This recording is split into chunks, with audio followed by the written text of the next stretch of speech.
Michel Temer, ele foi o 37º presidente do Brasil, de 31 de agosto de 2016 até o dia 31 de dezembro de 2018.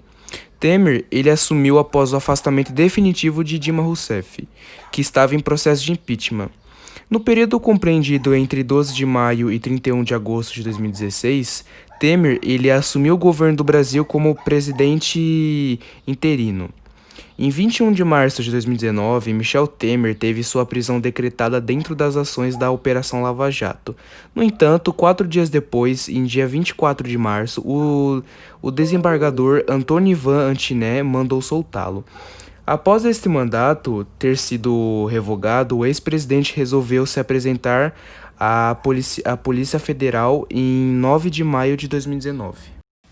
Temer, ele é filiado no PMDB, Partido do Movimento Democrático Brasileiro, desde 1981, o partido em que assumiu a liderança em 1995. A decorrência da coligação partidária, Temer foi escolhido por ser o candidato da vice-presidência do governo da Dilma Rousseff, filiado do PT, Partido dos Trabalhadores. Foi eleito 2 vezes na condição na vice de Dilma, em 2010 e também em 2014, até a ligação política começou a dar mostras a seu enfraquecimento. Agora vou dizer sobre tudo o que aconteceu mais ou menos no governo do Michel Temer. Nos últimos 2 anos de governo, o Michel Temer ele enfrentou uma série de desafios políticos e econômicos. Foi o presidente pior avaliado pelos brasileiros, com um índice de 6% de popularidade. Agora, referente à sua economia. A economia, as taxas de juro caíram de 14,6% em maio de 2016 para 8,8% ao ano. Por sua vez, a inflação também diminuiu no mesmo período com 9,32%.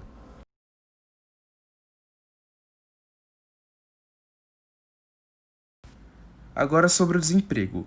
A taxa de desemprego em maio de 2016 subiu de 11,3% para 13,7%.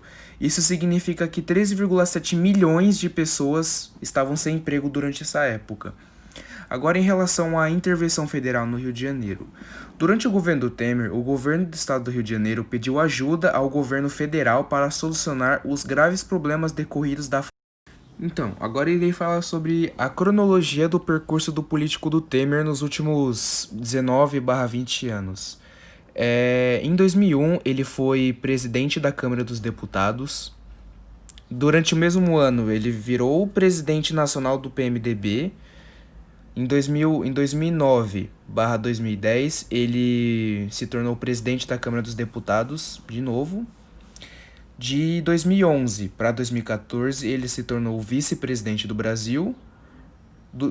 No ano seguinte, 2015, continuou seguindo sua carreira como vice-presidente do Brasil. Do dia 12 de maio a dia 31 de agosto de 2016, ele se tornou presidente da República interino do Brasil. Em 2016, continuou como presidente da República do Brasil. Em 2019, a partir de 2020, Temer não teve mais nada de ação, só foi tudo durante 2019 mesmo.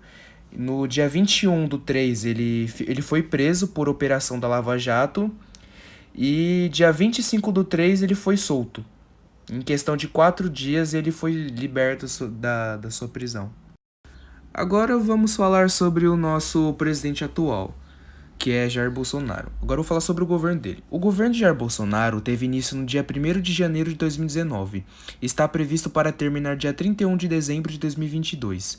O militar reformado Jair Bolsonaro foi o eleito 38º presidente do Brasil, no dia 28 de outubro de 2018, com 55,13 votos válidos no segundo turno nas eleições presidenciais, derrotando o candidato do PT Fernando Haddad, que obteve 44,87% dos votos válidos. Ao fim do mandato, o presidente poderá candidatar-se novamente em uma reeleição para o cargo. Em seu início, o governo contava 8 ministros de formação militar, sendo também militar o vice-presidente Hamilton Mourão. O governo de Bolsonaro superou a quantidade de tais ministros em uma comparação entre todos os governos da ditadura militar, exceto pela administração de Ernesto Geisel. Na política externa, o primeiro ano do governo foi caracterizado por um alinhamento entre outros países governados por líderes da direita, como Donald Trump nos Estados Unidos e Benjamin Netanyahu, não sei dizer, desculpa, em Israel. Desde o começo, sua administração envolveu-se em uma série de controvérsias. Bolsonaro trocou 9 dos ministros que havia indicado originalmente, saiu do partido que elegeu após os conflitos internos e anunciou o projeto de criação de um novo partido, a Aliança pelo Brasil. Em seu segundo ano de mandato, Bolsonaro minimizou os efeitos da pandemia do Covid-19 no Brasil, que gerou grandes polêmicas. Ele enfrentou em conflito com os governadores, demitiu o médico Luiz Henrique Mandetta do Ministério de Saúde, que também gerou uma grande polêmica e causou uma gigantesca renúncia de Sérgio Moro do Ministério da Justiça. As primeiras medidas econômicas adotadas pelo governo foram do caráter neoliberal. Logo no primeiro dia de governo, Bolsonaro ele assumiu seu primeiro decreto que reajusta o salário mínimo de 954 para R$ 998. Porém, o aumento foi menor do que havia sido previsto pelo governo anterior, que era de R$ 1.000. Foi a primeira vez desde 2011 que não houve um aumento no real do salário mínimo, nem reajuste para servidores, exceto militares, sem realização dos cursos políticos. O governo Bolsonaro também preparou um projeto de lei para regulamentar o ensino domiciliar no Brasil, com os requisitos mínimos que os pais ou responsáveis legais deveriam cumprir, tais como cadastro em uma plataforma a ser desenvolvida pelo Ministério da Educação e a possibilidade de avaliação. Em 2018, no entanto, o Supremo Tribunal Federal, STF, decidiu não reconhecer o ensino domiciliar, por não haver no país a previsão constitucional sobre o tema. Durante a discussão do STF, manifestaram-se contra a Advocacia Geral da União. No dia 2 de janeiro de 2019, a ministra da Mulher, Família e Direitos Humanos, Damares Alves, gerou polêmica ao dizer que pretendia acabar com o abuso da doutrinação ideológica de crianças e adolescentes no Brasil, e que a revolução estava apenas começando. Outro trecho do discurso que gerou grande repercussão nas redes sociais e na imprensa foi a frase no qual Damares afirmou que menino veste azul e menina veste rosa, que gerou protestos dos defensores dos direitos iguais LGBT. Segundo a ministra, seu objetivo foi fazer uma declaração contra o que chama ideologia de gênero, referindo-se à sexualidade das crianças. Em relação ao meio ambiente, o presidente chegou a cogitar a possibilidade de extinguir o Ministério do Meio Ambiente, ideia que ganhou força em novembro durante o governo de transição, mas recuou na decisão. No entanto, o Departamento de Educação Ambiental do Ministério do Meio Ambiente foi incorporado pela Secretaria do Ecoturismo, enquanto que o Serviço Florestal Brasileiro foi transferido do Ministério do Meio Ambiente para a Agricultura. Também em relação a atitudes do Bolsonaro, que também gerou grandes críticas, foi quando ele afastou o diretor do Instituto Nacional de Pesquisas Especiais, que seria o Ricardo Galvão, que gerou grandes críticas ambientalistas. Outra polêmica também que envolveu Bolsonaro foi em seu encontro com Donald Trump, que literalmente fez as redes sociais ficarem loucas com esse total encontro.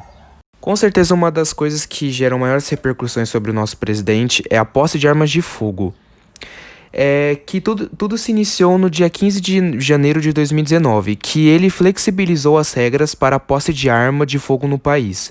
O presidente destacou em discurso que a principal mudança seria estabelecer com clareza as situações, efetiva necessidade, em que sua opinião era algo muito subjetivo. Estabeleceu-se que a efetiva necessidade para alguns agentes públicos, militares ativos e inativos, residentes em área rural, residentes em áreas urbanas com elevados índices de violência, unidades federativas com mais de 10 homicídios por 100 mil habitantes, segundo o Atlas da Violência de 2018. Titulares ou responsáveis legais de estabelecimentos comerciais ou industriais e colecionadores, atiradores e caçadores, com o decreto ainda permaneceu mantida a necessidade de testado de capacidade técnica, E também o laudo psicológico, pois não é simplesmente só legalizar arma, porque tem diversas pessoas que precisam passar por um laudo psicológico para haver a posse de arma. E também de ter uma certa idade de 25 anos para cima. Se não for, não será legalizado. Pois essas exigências estavam previstas no Estatuto do Desarmamento e, portanto, só deveriam ser alteradas através do Congresso. Envolvendo-se entre muitas e diversas polêmicas, o nosso presidente atual, Jair Bolsonaro, segue diante na presidência com diversos planos e também diversas polêmicas em relação a atitudes recentes que ele causou. Mas o nosso presidente pretende continuar na presidência até 2022 e até lá não saberemos como será a situação do Brasil.